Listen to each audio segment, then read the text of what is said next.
for this opportunity and thank you for inviting. So, a little bit of introduction to begin with.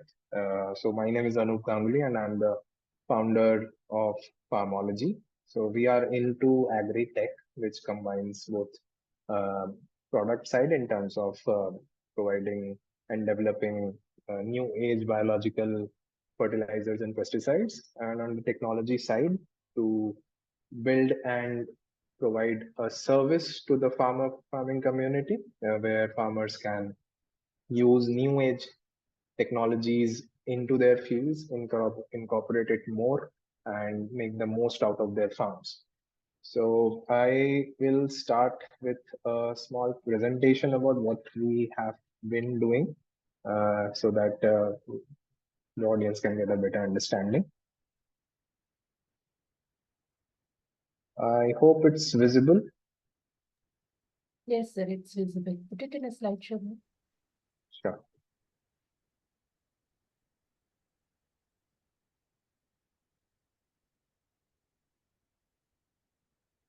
Yeah. So as you can see, this is basically our vision, creating farmers of future in India and transforming the food supply chain.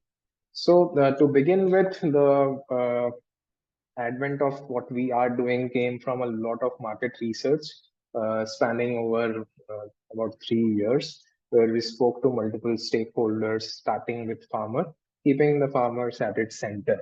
And one of the major findings which we got from the field was as farmers constitute so much strength in the rural ecosystem, but they rarely get the right information, whatever benefits are there, whether it's from the government, whether it's from a company which is working in the agri segment, um, nothing is directly getting passed to them. So that was one of the major concerns which we saw. On top of that, we also understood that there is a uh, gap which exists where the use of traditional fertilizers and pesticides in the agri domain on the farms. Uh, the tradition has not been broken or changed for the last 3, 4 decades. And the moment we introduced something new, it was taken up very sportingly for farmers to try it on their farms. And once they get the result, that is how quickly they migrate as well. It takes its own time, but we found out that this actually works. So in our journey, this is the entire farming or agriculture ecosystem, as you can see on the screen. So it starts from an agri input manufacturer in the SME segment or maybe a startup.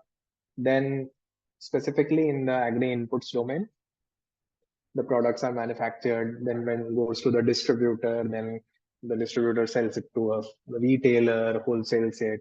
Then a farmer gets its hands on it on the products. And further, after the cropping season is done, you see the final produce going to multiple brokers. Then if it's paddy or any other crop which needs further processing, goes to the mills or factories. Again, there is a huge supply chain network which can be seen.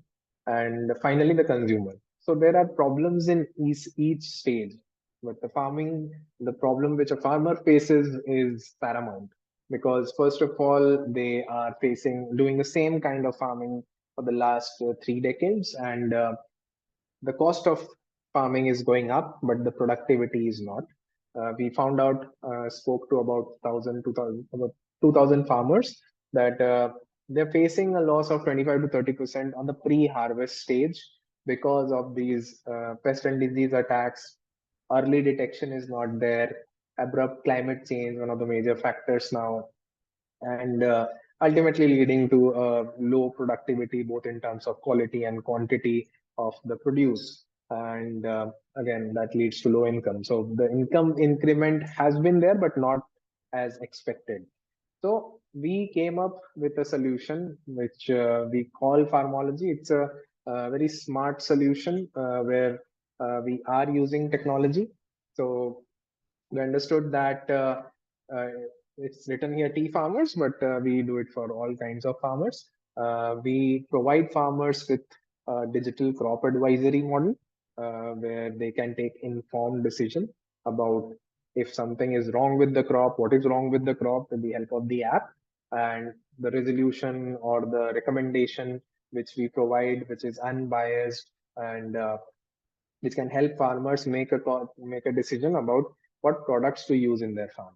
Uh, then there are the agri inputs part, where we have our in-house line of biological products, and biological products consist of organic fertilizers and pesticides, which we have worked very hard to develop over the last few years. So a combination of these two things, where technology meets a tangible product for a category of customer like farmers, who actually consume a lot of agri inputs throughout the crop life cycle, can optimize their resources with the help of technology.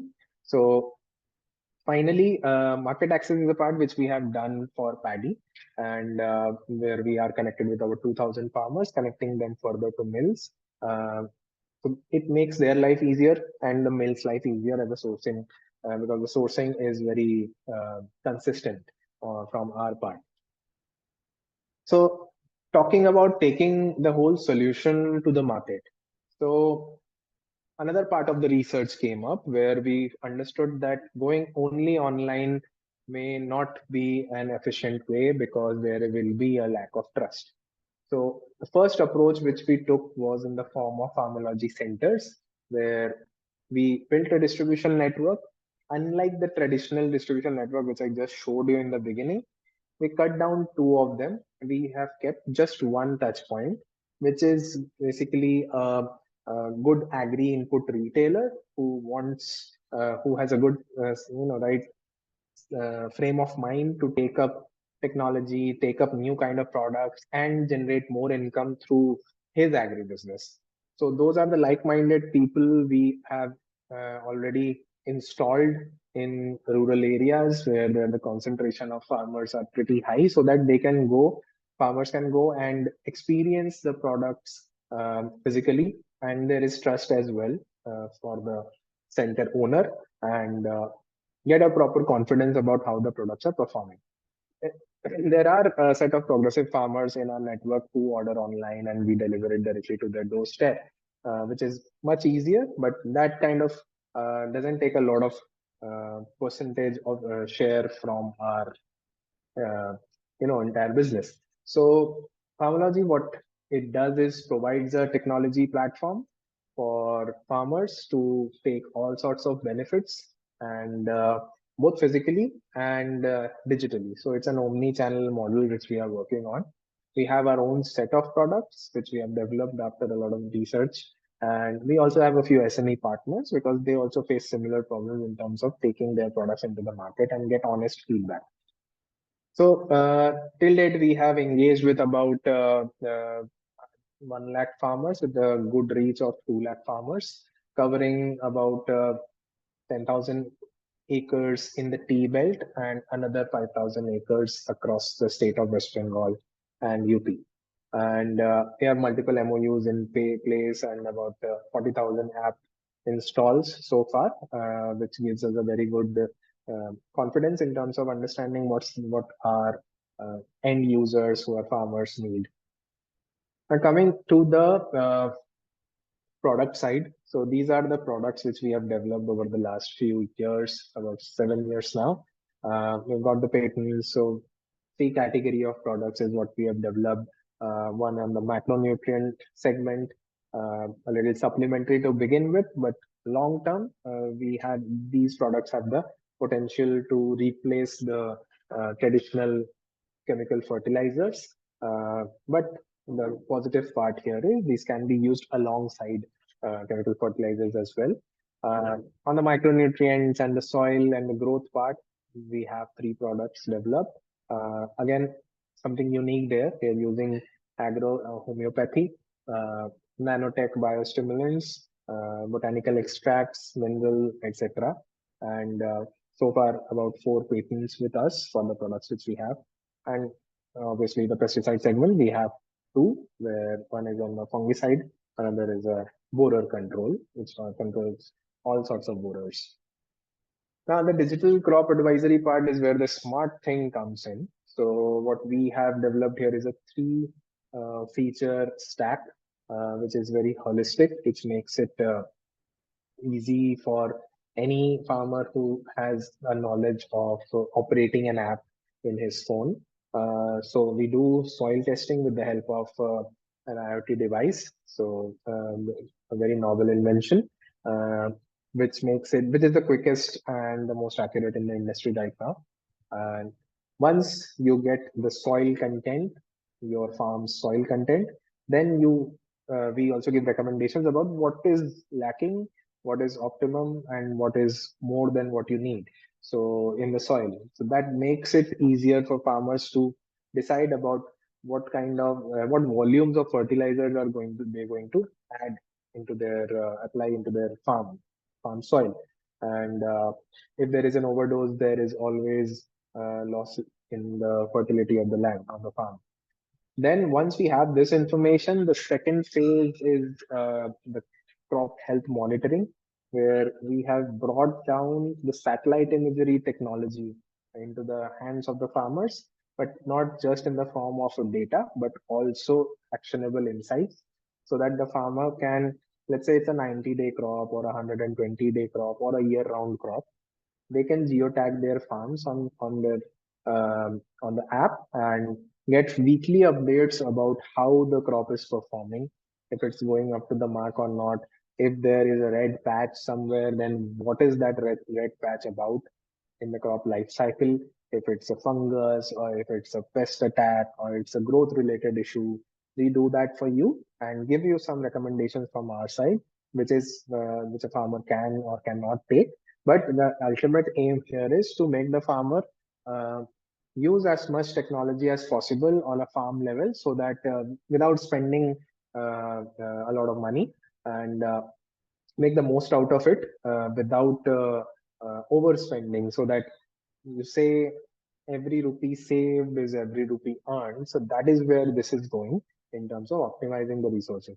Now, the final and the most exciting part here is the crop clinic feature. So throughout the season, there might be a problem, and there are multiple instances where you might not be able to understand just by looking at the crop or the plant if it's growth related issue or is it a disease related issue. So in order to pinpoint that, this feature works on a image recognition model, where you take a picture of the problem area of the plant, and it gives you immediately the symptoms, the um, trigger, the recommendation, and the product recommendations as well. So both generic and what we can do to help. So together, these three in a single app makes it a very holistic and one of a kind smart solution for any farmer to use and make the most out of it in their farms. Coupled with the products which we have developed, makes it even more sustainable in the long run. Market access is one part which we have developed specifically. As of now, we are working in paddy, and the major idea here is to make the entire um, transaction from a farmer to a rice mill or maybe a factory where processing happens seamless. And we will be introducing a quality aspect as well, so that the prices which a farmer is getting are better than what they were getting before, because since it's a very strong uh, network already, it's unorganized but it's pretty strong. And in order to break that, you'll have to take one step at a time. So that is where we have introduced a market access for just one commodity right now. And for commodities, it becomes a little more difficult. But if it's on a specialty crops or horticulture, there you have a lot of scope to use this feature and get more money for your produce.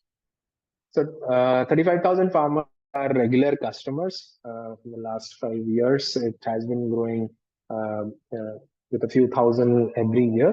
Uh, the average yield increase is more than 30%, is what we have observed in crops like paddy, vegetables, potato, then tea, banana. Betel leaves are grown in West Bengal a lot there as well. Um, our best so far has been a 50% income increase. of a farmer, and this has been very common between 40 to 50% of all the farmers we are working with. Overall coverage of the farm coverage across the state is about 200,000 acres. We are also operational in UP, and we are introducing the same model there, so that the transparency is built between us as a brand and the farmer, and the middlemen, which usually control both sides of the industry, do not make take away everything between the company and the actual beneficiary, who is the farmer. So our edge lies, first of all, we're focusing on regional and a crop focused approach that makes it much more strong. We have developed a very strong IP in the product and the technology segment as well, and with a healthy gross margin. For those who are planning to do it, please pay close attention to your gross margins. So that's more or less about what we have done in terms of the uh, service which we want to provide in terms of the vision, and overall serving the farming community in a much more uh, modern style of work. Uh, Adoption has been going on since COVID. It has gone up. The speed has gone up a lot. The acceptance of farmers in terms of using an app has also gone up in terms of the engagement. People are ready to try new things. And since we have the agri input segment with us already, that gives us a open door to enter any market and start transacting with the farmers with a few trials, and then it automatically goes in a autopilot. So that's it from my side. So if there is any question, I will be happy to answer. Thank you very much, sir, for an presentation. Can you please stop sharing the screen, sir? Sure. I think we can see your screen. Yeah, I will take up the question, sir. How can smart farming solutions contribute to the economic stability of small and marginal farmers in India? Sorry, come again. How can smart farming solutions contribute to the economic stability of small and marginal farmers in India? So if you look at the data, small, I will not go up to marginal because marginal farmers still are not very active with the use of a smartphone or an app-based solution. But small farmers, a little above that, let's say with a land holding of about 2 to 3 acres, or maybe a little more than that, they have access to this kind of technology uh, at home, at least if they're not carrying such things. But a combination is always needed. So economically, what we have experienced or understood from the service or products which we are providing through our business is that the consumption of fertilizers can be cut down to a great extent because of the products which we have developed, and a further optimization with the help of technology will bring down the cost of production of any crop production for farmers. And we have been successfully doing it for the last 3 4 years, and these farmers have went ahead and bought more farmlands. So some farmers were in the marginal segment, um, were living in a kacha house. People have built pakka houses. Someone is building a next floor. So those are the kind of impact we have seen with the use of our entire stack of products and services. So it definitely makes a lot of sense to adopt, but on the flip side, you need a lot of marketing effort on the field for farmers to really understand, because when you go to the rural part of the country, uh, contrary to the urban part, the moment you leave the cities or the city jurisdiction, you will not see a lot of banner ads or billboards. You'll only see some local brand uh, especially that too in the FMCG segment, not the agriculture segment. Agriculture segment, all you will see is this multinational and national agri inputs manufacturer, the likes of Bayer and Syngenta or UPL with their glow sign boards. But something like this, you will not see anything out there. So a lot of marketing effort, a lot of educational, uh, campaigns or ATL BTL activities needs to be done. We did that last year. We saw a lot of traction and engagement from farmers on both the use of the products and the app installations and engagement. So definitely economic viability is possible. We have done that, but it has to happen as we have mentioned on my presentation that it has to be a regional approach. If you go pan India and start doing everything everywhere, then it will first of all take a lot of money, and you will not be able to effectively measure or understand if you have made an impact or not. So it has to be a regional focus, going even more precise on a cluster approach to make a difference. So we have Okay. made the difference. So I can validate that. Okay. What social barriers exist that might hinder the adoption of smart farming technologies among Indian farmers? So there is something. So I'll answer this question to begin with. If you look at a farmer while, well, let's say you're going out of the city and entering a village, about 75 to 80% of the farmers are who are working in the field or maybe making the laborers who work in the field are above the age of 55 or 60. And that is where it becomes a bit tough for that farmer to for you or any someone who is introducing something new to push for adoption, because they have been doing the same things for the last 25, 30 years, and it is working for them at a level where they can trust it, saying that at least I will not face a loss if I keep doing what I was doing. But if I do this instead of what I was doing, what if I face a loss? So fear of loss or fear of failure is a major reason where adoption becomes a problem. So, and you actually cannot change that overnight. You have to take baby steps there. So smart farming solutions, so far what we have seen is soil testing is something which farmers are very open to. And all the soil tests which we have done, more than 1,000 in the last 1.5 years, are all paid soil tests. Farmers are ready to pay. But again, the distribution, the last mile connectivity, who will tell them these things doesn't happen.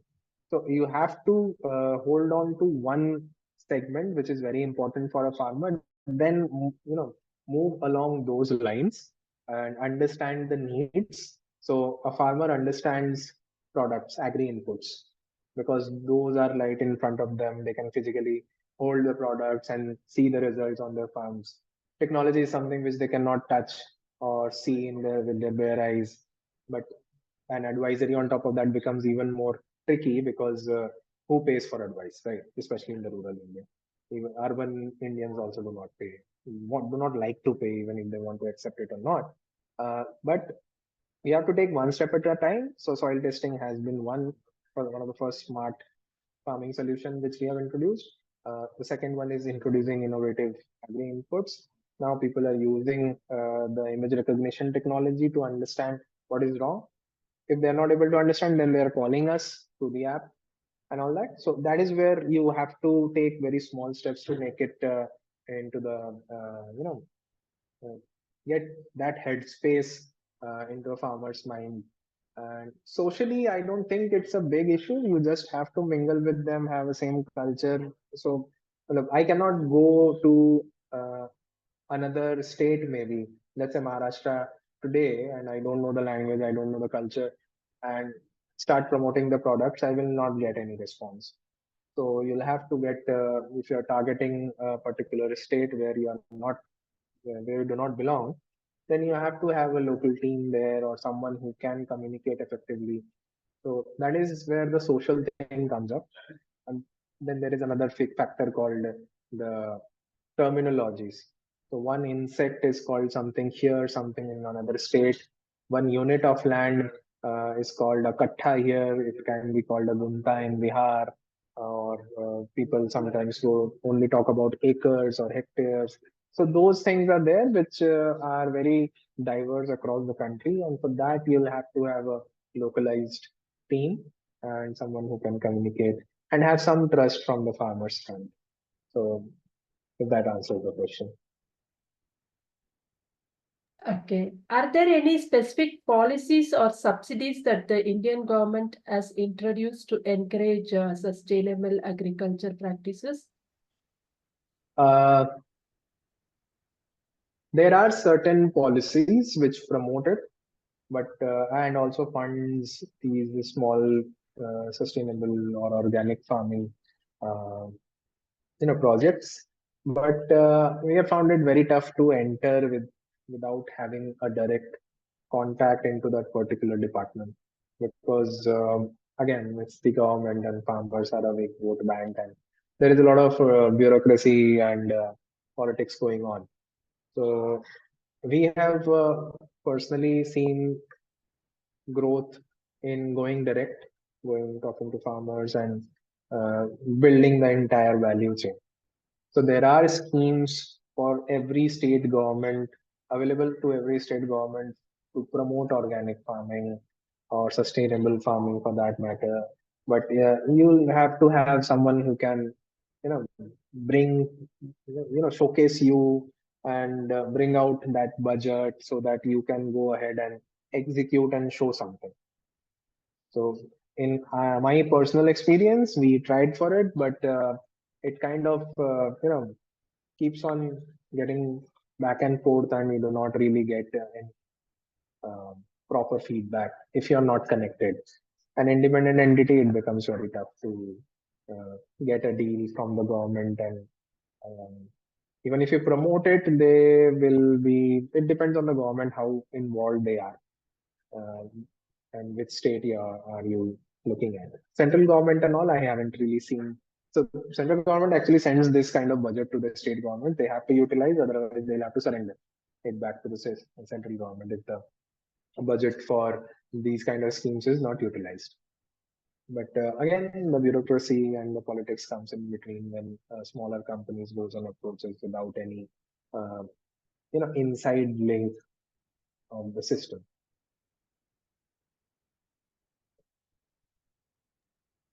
Okay. Just a minute, sir. Can you share some success stories or case studies from farmers who have benefited from pharmacology services? Yeah, so there is a farmer very close to where our headquarters is, mostly into vegetables. So all sorts of seasonal vegetables which grow around the area, right from the gourd family. Then there is uh, papaya. Then there is so, cabbage and capsicum. So it grows about 10 types of crops in a 2-acre land. He started with us when we started working with him. He had about a little less than 1 acre, and after working with us within a year, yeah, he's been working with us about 3 years. Now he owns about a little more than 2 acres of land, which he has bought, and he has built a pakka house. He has started sending his children to a better school, and talking precisely about the income part. So about he was making somewhere about 2 to 2.5 lakhs. This I'm talking about vegetables, where there is a good uh, margin for farmers. Now he's making about 4.5, between 4.5 to 5 lakhs. So that is one in the vegetable segment. Then we have one in the tea garden segment, small tea grower, uh, who owned about 5 acres of land, with a better yield. And after we got into him and into his farm, we created a 50% increase in income because uh, we first of all got a trial in 1 acre plot, a control and a trial plot.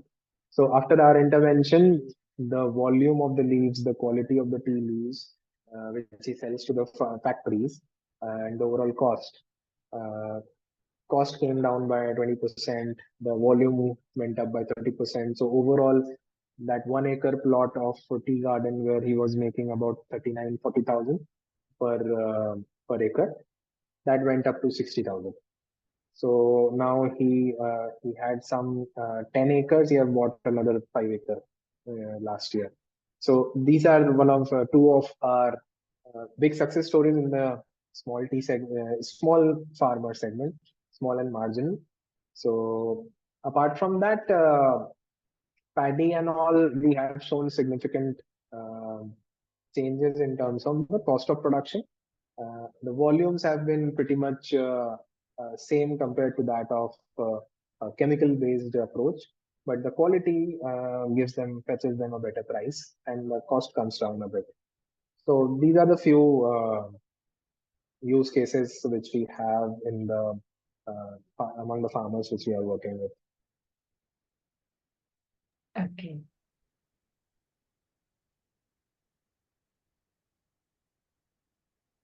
What steps are taken by Formology to ensure environmental conservation, particularly in the context of water and soil management? So, water in our geography, so West Bengal is where we are active across 12 districts. And water has not been a big concern so far, to be touch wood for that, because the state is not short of water. In terms of soil, what we have seen is the toxicity levels and the overall nutrient and the macronutrient content after we started conducting soil tests uh, was high, very high for one of the three parameters, NPK, either one, because which clearly showed that the soil was kind of spiked by a lot of chemical fertilizers. And if it's MOP, then the toxicity was over the roof. So one of the few things which we have seen is improving the fertility. So if you would have noticed, or if people would know, a lot of exposure to chemical fertilizers hardens the soil a lot, and that slowly goes below the top side soil, and that leads to low fertility because the nutrient movement is not happening. The plant is not able to take up a lot of nutrients which have been applied. So as a result, next year the farmer will apply more fertilizers, right? Because last year the results were not up to the mark. Chemical fertilizers mainly act as steroids to boost production. Works very well with commodity crops because volume matters there. But when you come to horticulture crops like tomato or a lot of vegetables, then banana, etc., high value crops. That is where it starts showing impact because you're not getting the quality you desire. You're not if there is no quality, then you will not get a better price, and ultimately it's a loss. So we found that soil preservation has been a pretty serious agenda for us. And we, after communicating with the farmers and stakeholders, we found out that they are also thinking on those lines, if not very serious about it right now. But going ahead in the future, this is going to have some pretty strong measures from the farming community to take up more sustainable approach to treat their soil at least, because the more chemical you put in it, microbes die, earthworms die, and then it becomes a completely artificial way of growing a particular crop. So the function of soil goes out of the window. And so soil preservation has been uh, what we have seen is we have brought down, let's say, the potash level of a farm from very high to a moderate level with the use of the products and services which we have and the recommended solutions. And so that is what we try to control and improve the loaminess or the porosity of the soil. That is what we are focusing on because water in itself we haven't really faced a lot of issues right now. There are some issues in the UP area because there are certain ravine areas when gets very hot, it literally cracks the soil. So that is our next step. So as of now, soil conservation has been going on, taken seriously, both with farmology and our stakeholders and farmers. Okay. Does your company collaborate with any government or non-government organizations to promote its initiatives? We have an MOU with the government of Odisha. So to answer that, answer is yes. We are open to collaborations because we would like to take this to as many farmers as possible. So yes, so if anyone is interested, please drop a mail, ask me to. We can discuss it further. Okay. What are the formalities, future plans for expanding its reach and services in West Bengal and beyond that? So we are already present in UP, about 6 districts. We will be starting in Odisha in the next 1 or 2 months, and followed by Chhattisgarh. So these are the 3, 4 states which we are targeting because, first of all, from a business point of view, these are the underserved markets. If you talk about the entire eastern belt, starting with West Bengal to Odisha to Chhattisgarh, you'll not see a lot of new age agri-tech companies coming and working here full time. So this is what we are looking at. UP, since we already have a good network of cooperative societies there, that is also in our, we are already working there. We'll be expanding that to about um, 10 more districts in this year. And in terms of taking it across the country, we are partnering with a few um, other agri-tech startups which are not falling in these geographies. So someone in Rajasthan, one in Maharashtra, one in Karnataka.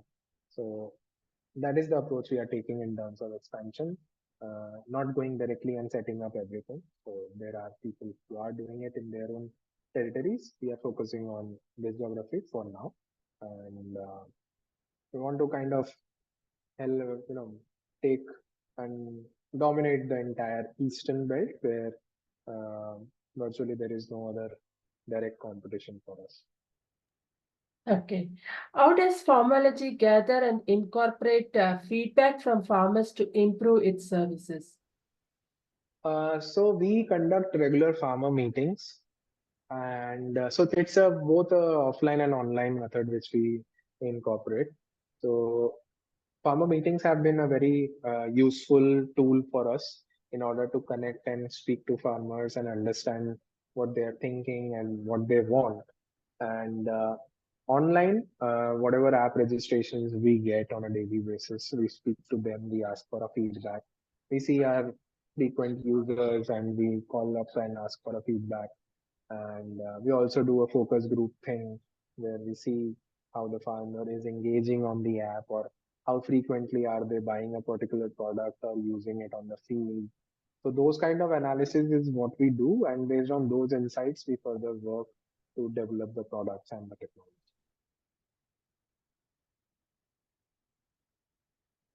According to you, what are the key factors that have contributed to your company's success in the competitive agricultural market?